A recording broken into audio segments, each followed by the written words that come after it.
Сенің қамқор ағаң, Аслан Орақбай. Өзім ағасыз өскендіктен ағалық ақыл кеңестерге мұқтаж едім. Сен де ағалық жылулықты сезінбей өссең, мені өзіңнің қамқор ағаңдай көрсең болады. Хош иес. Жақын адамыңызбен барынша сыпайы болыңыз.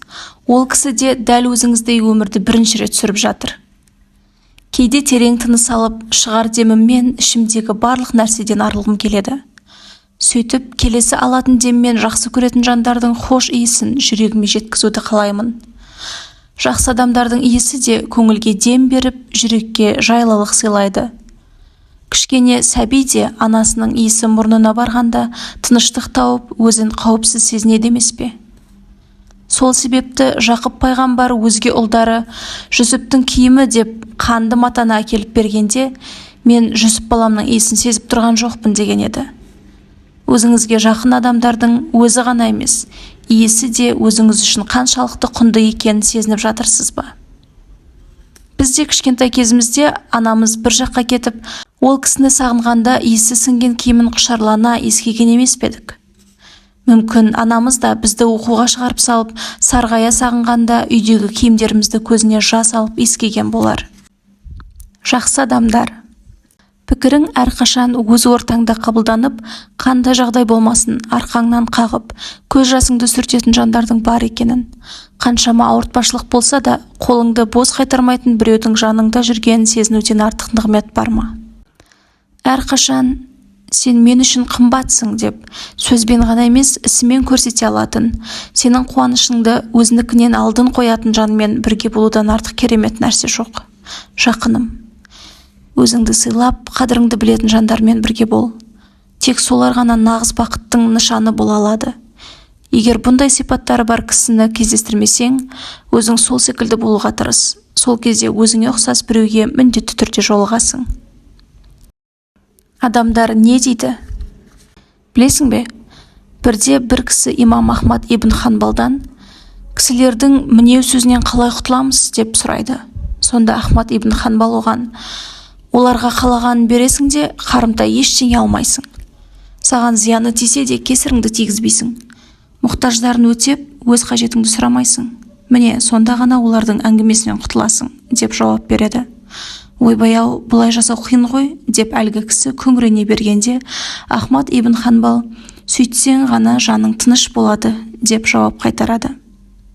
Жарқыным, байқайсың ба, біз өзгелерден еш нәрсе дәметпейміз. Талап ететініміз бар болғаны өзгелердің біздің өмірімізге қол сұқпауы ғана. Бірақ бұндай ең қарапайым нәрселер де орындалмай жатады. Адамдар тіпті өз-өзіңмен оңаша қалуға да мұрсат бермейді. Неге екенін білесің бе? Өйткені олар өз өмірлерін сүрудің орнына біздің өмірді сүргісі келеді. Өздерін ұмытып, біздің тіршілігімізге араласады. Мұрындарының өз беттерінде екенін ұмытып, біздің өмірімізге тығуға құмартады.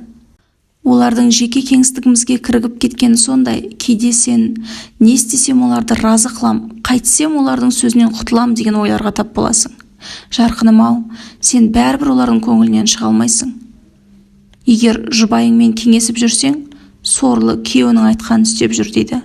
Кеңеспесең, күйеуінің мойнына шығып алған деп мінейді. Көшеде аунап жатар маскүнем болсаң да, намазын қаза қылмайтын тақуа болсаң да, ондайлар саған ешқашан разы болмайды. Әйтеуір сыртыңнан бір сөз дайындап тұрады. Тіпті бойыңнан кемшілік көрмесе, өздері бір олқылық ойлап тауып жұртқа жаяды. Сондағы қауымының бар жауабы: Лоттың отбасын ауыл аймақтарынан қуып шығыңдар, өйткені олар күнәдан пәк, өте әдепті жандар деу ғана болды. Нәміл 56. Лот пайғамбар да қауымын туралыққа шақырып дұрыс бағытқа бастағанда, қауымының оған айтқан сөзі осы еді. Оның күнәсіз қасиетінің өзін кінә деп есептеп, жақсылығын бұрыс санаған.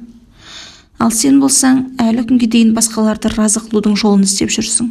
Қадірлім-ау, ондайлардан құтыла алмайсың. Оларды өз жайына қалдыр да, өз өміріңді өзің сүр.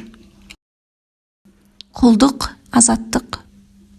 Тақуалық дегеніміз еш нәрсеге иелік етпеуің емес, керісінше саған еш нәрсенің иелік етпеуі. Қаншалықты жаратқанға құл бола білсең, соншалықты азат тұлғаға айналасың. Жаратқанға жақсылықтар жасап жақындаған сайын, оның құзырындағы абыройың асқақтап, еркіндік дәмін тата бересің.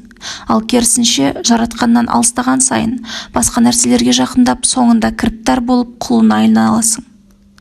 Біреуге құл болу үшін оған бас иіп, сәжде етудің қажеті жоқ. Ол үшін сол нәрсеге толық тәуелді болуың жеткілікті. Қазіргі күні өзін атеист санайтын кісілердің өзі шын мәнінде мансапқа, атақ-абыройға, материалдық құндылықтарға сыйынады.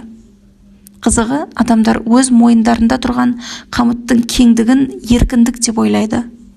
Сол үшін адам өзінің құлдық болмысына қайтқан сайын, әуелден бар еркіндік сезіміне бөлене береді. Мысалы, азаншы сахаба Біләл ибн Рабахтың өмірін таныған сәтте, оның еркіндік дәмін Әбу Бәкір сатып алып, құлдықтан азат етпей тұрып татқанын байқайсың. Біләл ақиқатты таныған сәтте рухы, жан дүниесі құлдық құрсауынан шығып, еркін тұлғаға айналып үлгерген еді. Меккелік Умайя ибн Халаф оны шыжыған күнде ыстық құмға жатқызып, қамшының астына алған сәттің өзінде Біләл шіреніп тұрып, ақиқаттан қайтпайтынын айтқан. Умайя оның тәніне иелік етсе де, рухына ие емес еді. Еркіндік дегеніміз, өз рухыңа, өз жан дүниеңе өзіңнің иелік етуің. Жақыным, рухың мен жан дүниеңе өзің ие бол.